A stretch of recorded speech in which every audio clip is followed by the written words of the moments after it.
All right, I think we're back. We're back with Joe Brennan for round two. Again, I'm Dennis Harg, and that's Kevin Leahy, and that is the famous Joe Brennan, President and CEO of the CBIA, which is an awesome membership group that they provide a ton of value, and they work really hard on our behalf, on business owners' behalf. So, Joe, thanks again for spending a little bit more time as we start to chip away at happy hour. Thanks for spending some of it with us. No, happy to be back with you guys.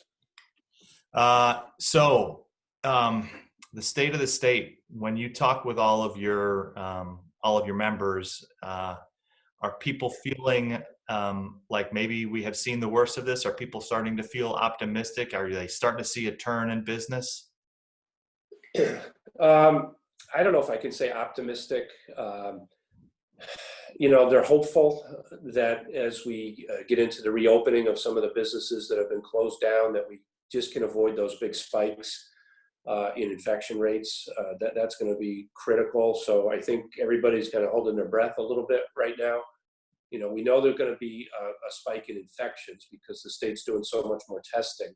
And I think the more you test, the more positives you're going to have, but also more negatives. So as long as the rate of infections stays relatively low, and as the governor always talks about, the hospitalization rate is critical, and that's been trending downward with only a couple blips over the last couple of weeks. So, I guess maybe at the best I could say guarded optimism that if we can, just kind of get into the summer a little bit without things getting worse. We're kind of getting used to the new normal. A lot of people are working remotely and effective and efficient and productive at doing that, so that can continue. Not a lot of optimism on, let me say not a lot of no certainty really on the overall economy, the global economy, how things are going to rebound. Initially, a lot of folks thought there would be, the V-shaped recovery because we so much pent-up demand after this happening. But that was back in the days when we first were talking about shutting things down. We were really thinking 3 to 4 weeks. And now we're 2 solid months into it, and some will continue to stay shut down even longer. So now it could be a U-shaped recovery or maybe even the old dreaded W-shaped recovery. I think Connecticut is relatively well positioned because we had Governor Lamont was so liberal in his interpretation of essential businesses. A lot of companies have been open and doing okay. So in some ways, we're better off than some other states. Just a lot of apprehension. It's interesting. I was on a call with some CEOs of larger companies, and every one of them said, we're not in any hurry to bring people back. We're very productive as we are, but our footprints are going to really shrink over the next couple of years globally because people can work remotely. So it's going to be interesting to see all the different aspects of our economy, how we rebound. And Dennis, just one more thing, if I can add.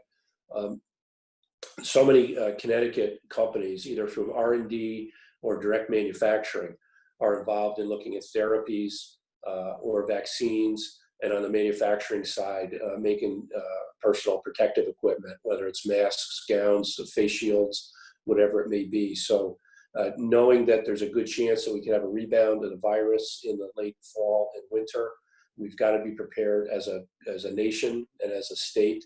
So I think we're just going to see lots and lots of production, which is a good thing, to really stockpile all the PPE, get cleaning supplies, other things that are in real short supply right now. So I think that will be helpful to a certain segment of our economy to stay very busy during this period of time to prepare for any outbreak later this year or early in 2021. And Joe, so you've seen that right here locally in the state of Connecticut, the retooling and the manufacture of these sort of PPE and other necessary items for this outbreak? Yeah, let me just give you, I hate to single out one because there's so many of them, just tremendous people that are doing tremendous things. But because he's a good buddy of mine, I'm going to give him a shout out. Don Drapo Jr. is the president and CEO of Curtis Packaging down in Sandy Hook, Connecticut. A great company. Don was ahead of his time in going green, having zero carbon, and doing carbon-free everything he does in packaging world. He's got great clientele. He makes packaging for Titleist golf balls, high-end cosmetics, and spirits and other high-end products. And they've been around for, I should know, 175 years, maybe a little bit less. And within a couple of weeks, he totally retooled, and he's doing face shields now. He can do 100,000 or more a day, selling very, very low price, getting face shields out to people. So that was just one example of a company that just wanted to help out during a tough time. And, you know, I could give you so many examples of companies retooling and doing hospital gowns and masks and all different kinds of parts for ventilators and respirators. So it's been really cool to see how the manufacturing community has really stepped up. You know, I think, and maybe this is a little bit twisted, but you think about how can this possibly be an opportunity for Connecticut? And talking to some of my friends, and you think that some of the highest infection rates are in the densely populated areas. New York City, obviously, very highly densely populated. You know, you have rapid transit, you've got subways, you've got buses, and that's an easy way to transmit virus. Is there thought to Connecticut, you folks pitching companies that are in New York, that are in the more densely populated areas, say, hey, this is a great time and a great reason to move to the Hartford area, the greater Hartford area in Connecticut? Yeah, Dennis, that's a good question, because there's a lot of talk about that. I'm not aware of anything ongoing now because we're right in the middle of this. I think it would be difficult even if a company wanted to move now. But yeah, there's a lot of talk about what the new world's going to look like. Even Governor Lamont, I think, mentioned the other day about how many people are going to be taking trains into New York City from Fairfield County, and that's a huge, you know, part of our populace that commute into New York City every day normally. What's that going to be like going forward? And certainly those high density areas are going to be really challenging. How many people, individuals may leave, or companies may leave? I don't know. It's hard to speculate right now, but I'm sure there's going to be a plan that the state will develop in concert with the business community and others, you know, not to, you don't want to look like you're picking at the bones of something or trying to, you know, in an unfair way, capitalize on a tragedy, but in a thoughtful way to make yourselves available for those that are looking for an alternative lifestyle or an alternative way to do business. You know, and I've been around long enough to remember when companies wanted to get out of New York City and come to the nice big campuses in Fairfield County. And that all seemed to turn on its head over the last, you know, 5-10 years, where everybody had to be in New York City or in Boston. And now it may flip back again. You look at, you know, not to pick on GE, but, you know, you look at GE wanted to get out of that suburban campus and into a high density area. And now, you know, companies may be looking at the reverse. So how you capitalize on that and how to do it in an appropriate way, I'm not quite sure. But yeah, there's a lot of conversation around that. Yeah, Joe, to maybe take it back big picture a little bit, anything you can talk about, or any perspective on you know, additional state or federal relief that you know is in the pipeline, and what do you see coming? Yeah, well, Kevin, first on the state level, you know, they had their bridge loan program, which got oversubscribed, you know, within hours when it first rolled out, and they're still making payments out on that, I believe. But just given the state budget situation, I don't really see a whole lot coming, at least from a financial standpoint. There's other relief that the state can provide, but on a financial standpoint, I don't see too much coming from the state. As you know, we had the PPP program, the Paycheck Protection Program, that's going through 2 rounds now at the federal level. That's really helped out a lot of small, mid-sized businesses. And the latest reports are, it was in the media that the House Democrats came up with a $3 trillion package. I remember when we talked about the first one being $2 trillion, it was kind of astounding. And now we're talking about another $3 trillion on top of that. That's got a lot of things that are of interest to Connecticut in there. Maybe number one being aid to cities and towns. They would allocate about $1 trillion of that to aid to cities and towns, with about $500 billion going to states, $375 billion going to cities and towns across the country, and the balance going to Indian reservations and other areas like that. So if that happens, that would be huge for Connecticut, because, you know, we're very, very concerned about our budget situation. We're going to be looking at, you know, multiple billions of dollars in deficits with so much of the economy shut down. And if the state could help bail us out with that, that would really, really be a big, big deal. But that's just loaded up with tons of other things too, that the Republicans in the Senate in Washington will reject.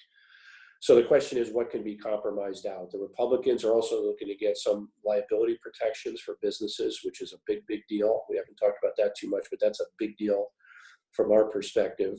The Democrats really want to make some additional aid to hospitals and cities and towns and states part of it. So I'm hoping there's a grand compromise like there were on the first few packages, and we'll get something done. Now, my sources in DC say they think this is going to be longer term to turn this around. They think it could be mid to late June or maybe even early into July before we see a package. I'm hoping it's sooner than that. But that may be the next time we see some direct financial assistance coming into businesses or individuals into Connecticut. But, you know, when so much of our economy has been shut down for such a long period of time, there's no other way to survive this other than the Fed stepping up. And, you know, I know they have a huge deficit already at the federal level, but I just don't see any other way out of this and trying to prop up the economy. We just don't want to drive ourselves into a Great Depression that could go on for a year or more. Sure. So regarding state finances, I know a hot button issue for you folks has been toll booths. And with the state being in the tough straits that they are going to be in and that they are already in, is that even something that you guys can broach right now, or is that toothpaste out of the tube? You know, politically, we are in an election year. You know, the votes just weren't there at any point, I don't think, over the last couple of years for electronic tolling. The governor mentioned, I think, in response to a question from the media about transportation. Obviously, with people not driving that much now, gas tax revenues are down. So the special transportation fund, you know, we still got to keep up maintenance at a bare minimum. So something's going to have to give on that at some point. I don't see it anytime this year. As you know, the legislature said they're not coming back unless it's in a special session in the summer, and I don't see that being anywhere near on top of their agenda. And then once you get through an election and into next year, we'll have to see what the makeup of the House and Senate is. I don't think the governor is going to give up on trying to get some form of funding for transportation. Excuse me. He said all along, if you have a better idea than electronic tolling, you know, I'm all ears. But there's no easy way, whether it's gas tax or added onto the sales tax or tolls or whatever it may be. You know, people are tired in Connecticut. They're tired of kind of the government going to the well too many times, and it's an expensive place to live, and they don't want to see it get more expensive. But at some point, we've got to get resolution on that issue. I just don't see it happening anytime soon. So Joe, with that and kind of, you know, going back to, you know, whether there's additional economic relief coming, whether it's, you know, certainly at the state level or more likely at the federal level, you know, there's a day of reckoning that always comes, or maybe many days and years, of course, of reckoning. I guess to that point overall, you know, what beyond the obvious, right? The medical, you know, the horrible numbers and of deaths and sickness that we see on the news every night. What keeps you up at night, you know, economically speaking and so forth? What is it that, not to end with a downer, but, you know, being a realist, what makes you nervous? I guess just a rebound of the virus, really seeing a spike in the number, not just the number of infections, but the infection rate, since, as I said earlier, there's going to be more testing. And then, you know, longer term to see it come back in the fall, because and again, who knows, but some of the scientists are saying it's going to come back and come back worse, like the 1918 pandemic. The second round of that killed a lot more people than the first round. So I guess that's a big concern, you know, and again, somebody that, you know, falls into that vulnerable category, I do worry about stuff like that, not just for our members in the state, but also personally. You know, I just want to live my life and not, you know, feel locked up, but, you know, time will tell on that. And then a couple of other things that, you know, we haven't touched on, but unemployment, you know, unemployment is just at such unbelievable levels. Unfortunately, the feds have stepped up and as we talked before about, some additional funding for unemployment. But, the way it's structured right now, Connecticut's trust fund will be bankrupt in no time at all. And we keep paying benefits, and we do that through loans from the federal government. And historically, when we pay that back, it's just a huge burden, particularly on small businesses, to get an assessment to pay back those loans, particularly in a time when your business may not be doing that well. So one of the other things we've been talking about, if the feds could step up and make those forgivable loans on unemployment, that would be huge. But that's one of the things I worry about. And on the budget side, when you shut down so much of the economy and people aren't going out and spending money, the impact that has on sales taxes and other taxes is enormous. So the projections are pretty sobering for the state's budget. But again, trying to find some silver lining there. In the bipartisan budget that was done a couple years ago, they put in a lot of reforms, which has led us to be in a better shape than a lot of other states when it comes to our rainy day fund. Now we're going to deplete that completely, but it was about $2.5 billion. So that's $2.5 billion you don't have to go raise from your taxpayers right now. And there were some other reforms that were put in place that put us in a little better stead than some other states.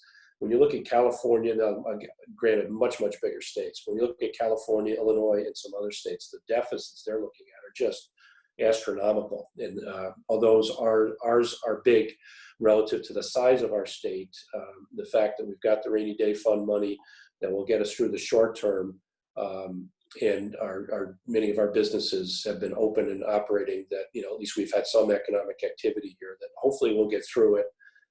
Because by our Constitution, we have to have a balanced budget, unlike the federal government. And how we balance that without overburdening businesses and individuals on the tax side so much, or just cutting so much out of programs, it's really, really problematic in trying to balance the budget. So that federal aid that I mentioned earlier is just so critical to our economic well-being, not just for the state of Connecticut, but for every business and individual here.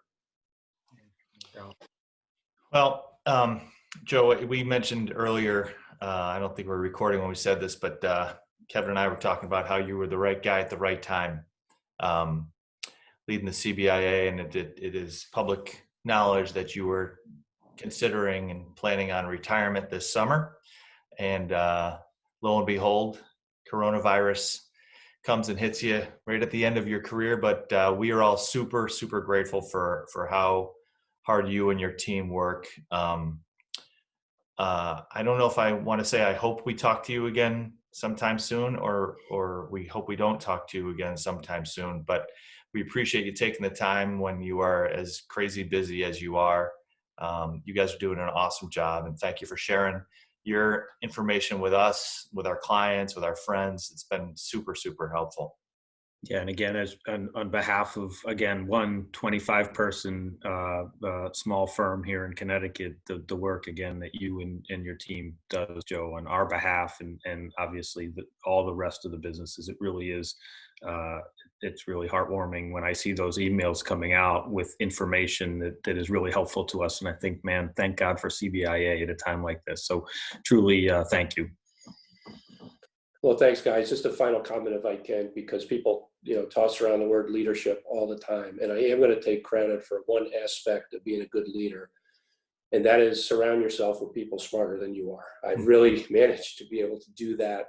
I work with just incredibly talented and committed people that are really doing all the work. I get to, live the high life and show up on Connecticut Wealth Management videos and serve on committees and go on the media and stuff like that. But, it's the folks that you don't see or talk to or hear from that are doing all the hard work around the clock for us. So just a shout out to all those folks for doing all the heavy lifting. Well, I get the gravy by being with you guys. So, but thanks for having me on. I appreciate it. Well, it's our pleasure, and that's horrible gravy, but thank you. Thanks, Joe. Appreciate it. Have a great weekend and enjoy happy hour. All right, guys. Thanks. Same to you. Thank Appreciate you. it.